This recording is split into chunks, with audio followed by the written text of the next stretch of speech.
Selamat sejahtera kepada Puan Ardini. Pertama sekali, saya ingin memperkenalkan ahli kumpulan kami yang terdiri daripada 3 orang, iaitu saya sendiri, Angelin Jana Manajonatong, Jamarul Hizam bin Jaman dan Amber Peksila anak Peter. Bagi tugasan ini, kami telah memilih laras penceritaan dan tajuk cerita yang kami pilih ialah Tiga Rok Papu Tapau dari buku King Siliman. Dalam tugasan ini, kami akan menerangkan 4 ciri-ciri keperihalan peristiwa bahasa iaitu berkenaan dengan situasi persekitaran. Negeri Sarawak adalah satu negeri yang terbesar yang kaya dengan kepelbagaian budaya yang unik dari pelbagai elemen. Menurut laman Sesawang Sarawak Tourism, terdapat sebanyak 27 etnik yang wujud di negeri ini. Etnik Bidayuh merupakan salah satu kaum majoriti selain kaum Iban dan Melanau. Kaum Bidayuh terbagi kepada 4 kumpulan utama iaitu Bidayuh Bukar, Bidayuh Selako, Bidayuh Bau dan Bidayuh Biatah. Seperti etnik yang lain, etnik Bidayuh juga mempunyai keunikan yang tersendiri dalam aliran bahasa. Laras bahasa adalah salah satu aspek sosiolinguistik mengenai bahasa dan penggunaannya.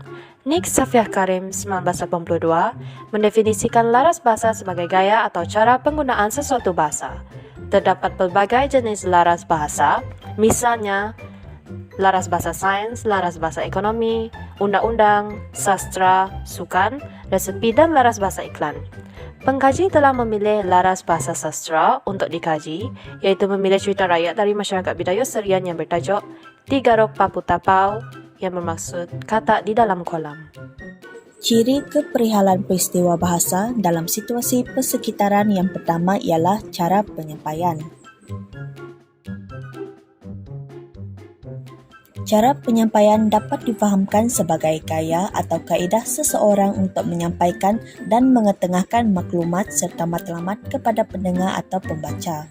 Perkara ini dapat dikukuhkan lagi dengan sokongan pernyataan daripada Aminuddin pada tahun 2009 yang diperoleh dalam kajian Zikaria 2015 yang menyatakan bahawa cara penyampaian dalam karya sastra merujuk kepada gaya pengarang mengetengahkan buah fikiran melalui bahasa yang dapat menyentuh emosi dan daya intelektual pembaca. Cara penyampaian merupakan tunjang utama dan amat signifikan dalam penceritaan kerana cara penyampaian dapat menghidupkan dan meningkatkan nilai tarikan sebuah cerita. Sebuah cerita yang dapat difahami oleh pembaca atau pendengar merupakan sebuah cerita yang mempunyai cara penyampaian yang efektif. Seterusnya, cara penyampaian boleh dikategorikan kepada 2 cara, iaitu secara tulisan dan lisan. Berdasarkan cerita tradisional masyarakat Bidayuh Serian di Kampung Tai yang bertajuk Tiga Rok Papu Tapau atau dalam bahasa Inggeris The Frogs in the Pond, cara penyampaian dapat dikenepasi dalam cerita ini ialah cara penyampaian secara tulisan. Hal ini kerana cerita tersebut merupakan sebuah kisah yang diceritakan semula dalam bentuk tulisan. Dalam cerita Tiga Rok Papu Tapau, tiada unsur perbualan antara watak dalam cerita yang ditulis. Cerita tersebut hanya mempunyai hubungan secara langsung antara penulis dan pembaca. Penulis turut menyampaikan perkembangan cerita tersebut menggunakan ayat yang mudah difahami oleh pembaca tanpa menggunakan dialog. Tambahan lagi, cerita tersebut terbukti disampaikan secara bertulis kerana cerita tersebut telah dibukukan dan boleh dibaca. Pada awalnya, cerita Tiga Rok Papu Tapau disampaikan secara lisan oleh pencerita, namun selaras dengan perkembangan teknologi, cerita tradisional ini yang asalnya disampaikan dalam bentuk lisan telah berkembang mengikut gaya persembahan baru iaitu melalui tulisan. Cerita ini turut disampaikan dalam bentuk tulisan kerana penulis ingin mendokumentasikannya supaya tidak lenyap di telan zaman dan tidak dilupakan. Tambahan lagi, cerita Tiga Rok Papu Tapau juga disampaikan melalui penulisan oleh pencerita yang berbangsa Bidayuh kerana masyarakat sekarang sedar akan kepentingan memartabatkan cerita rakyat yang turut tergolong dalam kebudayaan masyarakat Bidayuh.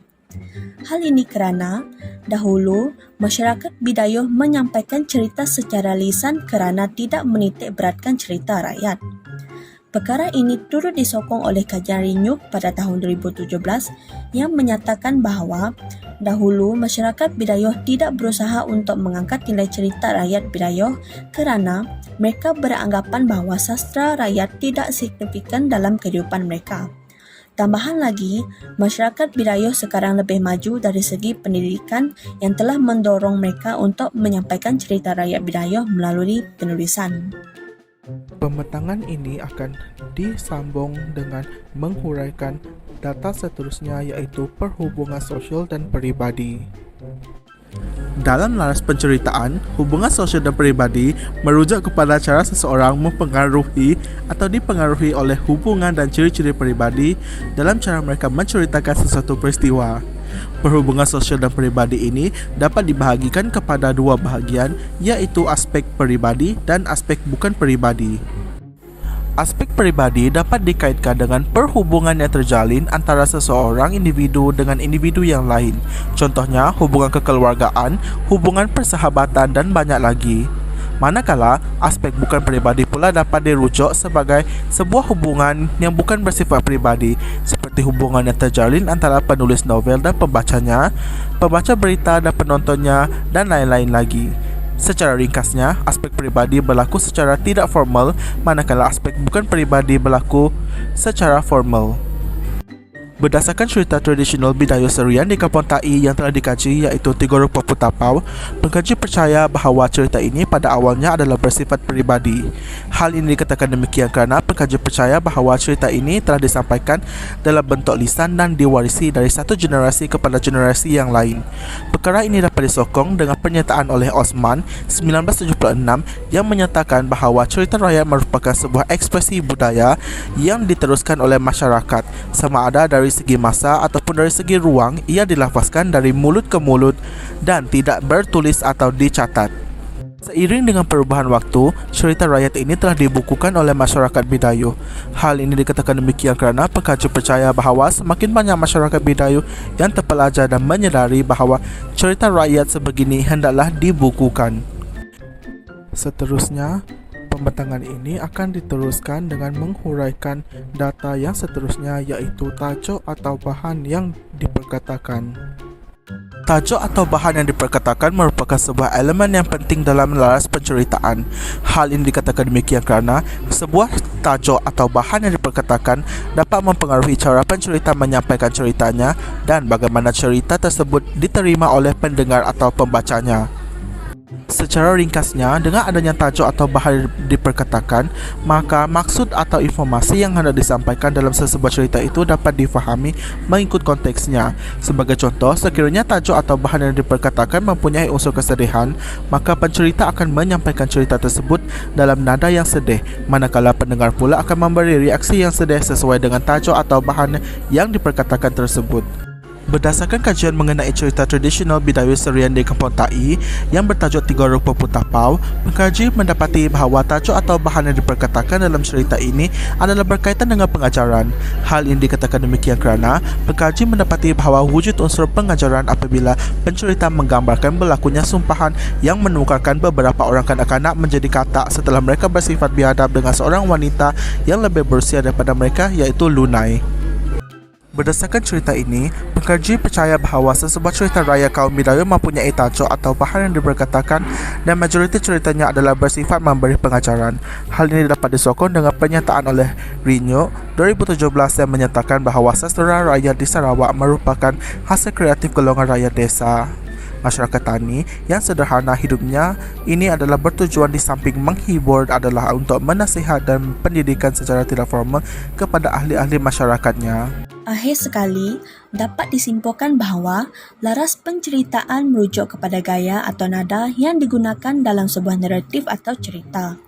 Laras penceritaan juga berkait rapat dengan pemilihan kata, gaya bahasa dan suasana keseluruhan yang tercipta ketika pembaca membaca cerita tersebut. Laras penceritaan merupakan laras yang menghidupkan suasana dan emosi yang sesuai dengan jenis cerita yang disampaikan. Penceritaan bagi cerita Tiga Rupa Putapau disampaikan menggunakan laras bahasa yang kreatif.